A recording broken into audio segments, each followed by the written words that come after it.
സാധാരണഗതിയിൽ ഇപ്പം നമുക്കിപ്പോൾ ഒരു മൈഗ്രേറ്റ് ചെയ്യണമെങ്കിൽ ഒരു ജോലി കിട്ടിയെങ്കിൽ പോയ പോലെ ഈ PR എടുത്ത് പോകണം എന്നുള്ളൊരു ഡിസിഷൻ എടുക്കാൻ കാരണം അത് ജോലി കിട്ടുക എന്നുള്ളൊരു കാര്യം നമുക്ക് ഓൾമോസ്റ്റ് ഇമ്പോസിബിൾ ആണെന്ന് അറിയാം. അതായത് ഓസ്ട്രേലിയയിൽ നിന്ന് ഒരു എംപ്ലോയർ നമുക്ക് ജോലി തരണമെന്ന് ഒരു ചാൻസസ് വളരെ കുറവാണ്. എന്ന് വെച്ചാൽ അവർക്ക് കുറെ കടമ്പകൾ കിടക്കാനുണ്ട്.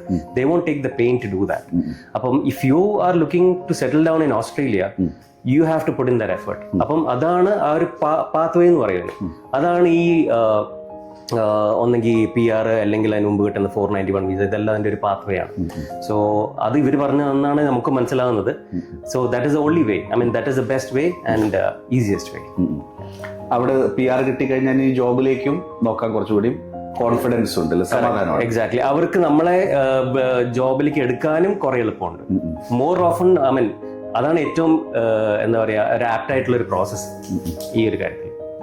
വേറെ ഏജൻസികളുടെ കാരണം എനിക്കറിയാം, എനിക്ക് ഏറ്റവും കൂടുതൽ ആളുകൾ കംപ്ലൈന്റ് വരുന്നത് എന്താ അറിയോ, ഈ മൈഗ്രേഷൻ കൺസൾട്ടന്റ് അടുത്ത് പോയി പൈസ കൊടുത്തു, ഒരു 3 മാസത്തേക്ക് ഫോൺ എടുക്കും, ഇപ്പൊ ഫോൺ എടുക്കുന്നില്ല, പിന്നെ ഒരു 6 മാസം കഴിഞ്ഞിട്ട് ചെല്ലുമ്പോഴേക്കും ഓഫീസും ഉണ്ടാവില്ല, എന്ന് ലാസ്റ്റ് ചെന്ന് വരുമ്പോഴേക്കും ഓഫീസിന് താഴെ ഇതേപോലെ തന്നെ കുറയും. ഇങ്ങനെ എത്ര ആളുകളാണെന്നറിയോ. അങ്ങനത്തെ പേരൊന്നും പറയണ്ട, എന്നാലും എക്സ്പീരിയൻസ് ഉണ്ടോ. തുടങ്ങിയിട്ട് മൈഗ്രേറ്റ് ചെയ്യണം, ഏതെങ്കിലും ഒരു കൺട്രിയിലോട്ട് മൂവ് ചെയ്യണം തുടങ്ങിയിട്ട് തന്നെ ഇയേഴ്സ് ആയി. ഇതിപ്പം പല പല കൺസൾട്ടൻസിയും ദുബായിലുള്ളതാണെങ്കിലും ഓസ്ട്രേലിയയിലുള്ളതാണെങ്കിലും പല പല കൺസൾട്ടൻസി ഞങ്ങൾ അപ്രോച്ച് ചെയ്തിരുന്നു. പക്ഷേ പറഞ്ഞ പോലെ കുറെ കാശ് മുടക്കിയിട്ടുണ്ട്. അനുഭവം ഗുരു. നമുക്ക് കുറ്റം പറയാനും പറ്റില്ല. നമ്മളൊരു കറക്റ്റ് ആയിട്ടുള്ള ഒരു എന്താ പറയാ അന്വേഷണമോ നമ്മളുടെ കയ്യിലും ഉണ്ട് കുറെ.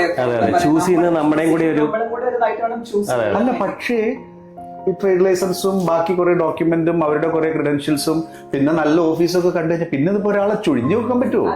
കണ്ടിട്ടാണ് നമ്മൾ പോയിട്ടുള്ളത്. അപ്പൊ പിന്നെ കുറെ ഏജൻസികളിലൊക്കെ പോയി. അതെ, പിന്നെ കിട്ടിയിട്ടുള്ള ആൾക്കാരുടെ അടുത്ത് സംസാരിക്കുക. പിന്നെ more over there is A distinction ഉണ്ട്.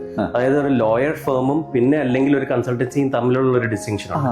ആ ഡിസ്റ്റിങ്ഷൻ എനിക്ക് തോന്നുന്നു ചിലപ്പോൾ പക്ഷെ ഇപ്പം നിങ്ങളിപ്പോ ഇനിയിപ്പം PR കിട്ടി ഇപ്പൊ പോവാണല്ലോ, ഒരു പക്ഷെ നിങ്ങളെ പോലെ ആഗ്രഹിക്കുന്ന ആളുകൾക്കൊക്കെ, പ്രത്യേകിച്ച് ഞാൻ ഈ പറയുന്ന ഡോക്ടർ, എഞ്ചിനീയർ, നഴ്സസ്, അത് കൂടുതൽ ഡിമാൻഡ് ഉള്ളതുകൊണ്ട് ഒരു പക്ഷെ അവർക്ക് കുറച്ചും കൂടി എളുപ്പമായിരിക്കും. അല്ലാത്തവർക്കൊക്കെ ഈ ഒരു കാര്യം, ഈ ലോയർ എന്താണ് ഈ പോയിട്ട്, അതായത് എന്ന് പറഞ്ഞു കഴിഞ്ഞാൽ ഒന്നൊരു കൺസൾട്ടൻസി ഉണ്ട്, അവർക്ക് ബാക്കപ്പ് ചെയ്യാൻ വേണ്ടി അവിടെ ലോയേഴ്സ് ഉണ്ടാവില്ല. അവിടെ പ്രാക്ടിക്കലി അവർക്ക് ലൈസൻസ് ഉള്ള ലോയേഴ്സ് ഉണ്ട്. അവർക്കാണ് അറിയാവുന്നത് ഇതിന്റെ ശരിക്കുള്ള കടമ്പകൾ എന്താണ്, ഇതിന്റെ പ്രോസസ്സ് എന്താണ്, ഇതെങ്ങനെയാണ് എന്താ പറയാ ഏറ്റവും എളുപ്പത്തിൽ നമുക്ക് മനസ്സിലാക്കി ചെയ്യിക്കാൻ പറ്റുക, ഡോക്യുമെന്റേഷൻ, ഇതെല്ലാം ഒരു ലോയറിനാണ്. അവർ അതിന് ട്രെയിൻഡ് ആണ്, അവർ അതാണ് അവരുടെ ജോലി. അല്ലാണ്ട് ഈ കൺസൾട്ടൻസ് എന്ന് പറയുന്നത് ബേസിക്കലി ഇതെല്ലാം മനസ്സിലാക്കി ചെയ്യാൻ ശ്രമിക്കുന്ന ഒരു ടീമാണെന്ന് മാത്രമേ നമുക്ക് പറയാൻ പറ്റത്തുള്ളൂ. Maybe they are also good at it, but they are not suitable for it എന്നേ ഞാൻ പറയുള്ളൂ. അപ്പൊ ഇവര് ലോയേഴ്സ് ഫേം ആകുമ്പോഴത്തേക്കും they know, I mean they will walk you through the steps legally, and അത് കുറെ കൂടെ എളുപ്പമായിരിക്കും. They know what they are doing.